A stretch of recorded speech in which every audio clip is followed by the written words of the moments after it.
दिल्ली मराठी प्रतिष्ठानच्या वतीनं आषाढी एकादशीच्या निमित्तानं राजधानीमध्ये वारीचं आयोजन करण्यात आलं आणि या सोहळ्यामध्ये मराठी भाषिकांसह इतर भाषिक लोक देखील मोठ्या उत्साहानं भक्तिभावानं सहभागी झाले। यासोबत जवळपास 20 देशांचे राजदूत देखील उपस्थित होते। यावेळेला त्यांना वारीविषयी माहिती देण्यात आली। पंढरपूरच्या वारीला युनेस्को वारसा यादीमध्ये स्थान दिलं जावं अशी मागणी यावेळेला दिल्ली मराठी प्रतिष्ठानच्या वतीनं करण्यात आली आहे। ही वारी 700-800 वर्षापासून कोणी ह्याला राजकीय सहाय्य आपण जर म्हणू किंवा कोणत्याही एखाद्या संस्थेचा असा काही त्याच्यामध्ये संबंध नसतो।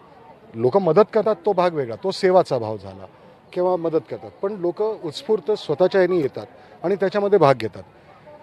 तर या सगळ्या बाबी ज्या आहेत वारीबद्दल त्याला आपण हायलाईट करून आणि एक लिव्हिंग हेरिटेज ह्याला दर्जा मिळावा आणि त्याची युनेस्कोमध्ये नोंद व्हावी ह्याच्याकरता आपला सातत्याने प्रयत्न आहे।